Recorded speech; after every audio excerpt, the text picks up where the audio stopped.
ক্যান্টনমেন্টের যে বাড়ি থেকে বিএনপি চেয়ারপারসন বেগম খালেদা জিয়াকে বের করে দেওয়া হয়েছিল সেই বাড়িটি আবারও তাকে ফিরিয়ে দেওয়ার দাবি জানিয়েছেন দলের চেয়ারপারসনের উপদেষ্টা সৈয়দ মোয়াজ্জেম হোসেন আলাল। শুক্রবার জাতীয়তাবাদী প্রচার দলের প্রতিষ্ঠাবার্ষিকী উপলক্ষে বিএনপির প্রতিষ্ঠাতা শহীদ রাষ্ট্রপতি জিয়াউর রহমানের সমাধিতে সংগঠনটির নেতাকর্মীদের সাথে নিয়ে শ্রদ্ধা জানাতে যান বিএনপি চেয়ারপারসনের উপদেষ্টা মোয়াজ্জেম হোসেন আলাল। শ্রদ্ধা জানানো শেষে এই দাবির কথা তুলে ধরেন তিনি। আলাল বলেন, নবগঠিত নির্বাচন কমিশনের ওপর বিএনপি আস্থা রাখতে চায়। কথা বেশি না বলে নির্বাচন কমিশন কাজের মাধ্যমে তাদের সক্ষমতা প্রমাণ করবে বলেও দেওয়া হয়েছে। আর একটা জিনিস যেটা আপনারা উল্লেখ করেছেন, দেশনেত্রী বেগম খালেদা জিয়া বাংলাদেশের জনগণের হৃদয়ে অধিষ্ঠিত একজন নেত্রী।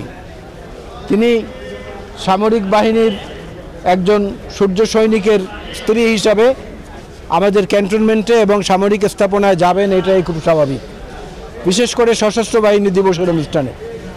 তবে তার যে প্রতিক্রিয়া এবং তার যে অভিব্যক্তি আমরা দেখেছি, তাতে মনে হচ্ছে বহু বছর পর কোনো পাখিকে শিকল বেঁধে পায়ে শিকল বেঁধে আটকে রাখা হয়েছিল, সেই পাখিটাকে মুক্ত জীবনে ছেড়ে দেওয়া হয়েছে, এমন অনুভূতিটা ওনার মধ্যে আমরা দেখতে পেয়েছি।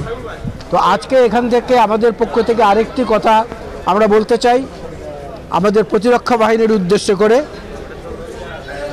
বেগম খালেদা জিয়াকে যখন তার মইনুল রোডের বাড়ি থেকে উচ্ছেদ করা হয়েছিল এক কাপড়ে এবং জোর করে, এবং আদালতে মামলা বিচার চলাকালীন অবস্থায় মামলা নিষ্পত্তির আগেই তার সেই স্মৃতির জায়গাটুকুতে এই সরকারের পক্ষ থেকে এমন কোনো পদক্ষেপ গ্রহণ করা হোক যাতে তিনি আবার তার সেই হৃদয়ের ক্ষতটাকে সারিয়ে উঠতে পারেন এবং দেশবাসীও মনে করে যে না, বেগম খালেদা জিয়ার উপর যে অন্যায় অবিচার হয়েছে সেটার অন্তত কিছুটা প্রতিকার হয়েছে, আশা প্রকাশ করেন তিনি। একই সঙ্গে সরকার যে সংস্কার কাজ শুরু করেছে তা দ্রুত শেষ হবে বলেও প্রত্যাশা জানান মোয়াজ্জেম হোসেন আলাল। সংস্কারের জন্মদাতা তো বিএনপি। 2030 ভিশন, শহীদ জিয়াউর রহমানের 19 দফা এবং সর্বশেষ আমাদের প্রণীত 27 দফা এবং আন্দোলনরত দলগুলোর সঙ্গে মিলে উপসংহারে এসে 31 দফা। তো সংস্কার শব্দ এবং সংস্কারের যে আকৃতি, এটা তো বিএনপির হাতে তৈরি। সুতরাং আমরা সেই সংস্কারের পক্ষে থাকবো না এমনটা তো চিন্তা করাই দূষণীয়। এই সংস্কারের মধ্যে এসে পরবর্তীতে যোগ দিয়েছে বৈষম্য বিরোধী ছাত্র আন্দোলনের সাহসী নেতারা এবং আজকের এই অন্তর্বর্তীকালীন সরকার। সুতরাং লক্ষ্য তো সবার এক, কিন্তু অন্তহীন সময় তো সেজন্য সংস্কারের জন্য নেওয়া উচিত হবে না। না, এটা দিনক্ষণ গুণে বলা যাবে না, এটা বাস্তব অবস্থা বলে দিবে। যেমন গতকালকে যে প্রধান নির্বাচন কমিশনার সহ অন্যান্যদের নাম ঘোষণা করা হয়েছে, এটা তো আমরা বলিনি, ওনারা করেছেন, এটা বুঝলাম একটা পদক্ষেপ এগিয়েছে।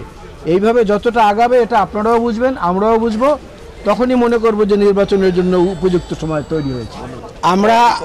আমরা ওনার উপরে এবং এই নতুন নির্বাচন কমিশনের উপরে আস্থা রাখতে চাচ্ছি। তবে আমাদের অনুরোধ থাকবে যে কথা কম বলে বেশি কাজ দিয়ে সেটা প্রমাণ করার চেষ্টা করা উচিত শুরু থেকেই। একটু কম কথা, একটু বেশি কাজ, তাহলে আমরা আশান্বিত হব যে না, যেটুকু বলেছেন এটুকু বাস্তবে আসলে দেখা যাবে। এ সময় উপস্থিত ছিলেন প্রচার দলের সভাপতি মাহফুজ কবির মুক্তা, সাধারণ সম্পাদক আকবর হোসেন, সিনিয়র সহসভাপতি আলামিন খান, সহসভাপতি ও যুক্তরাজ্য শাখার আহ্বায়ক আজিজুস সামাদ ও সিনিয়র যুগ্ম সাধারণ সম্পাদক ওয়াকিদুজ্জামান ডাবলু সহ অন্যরা।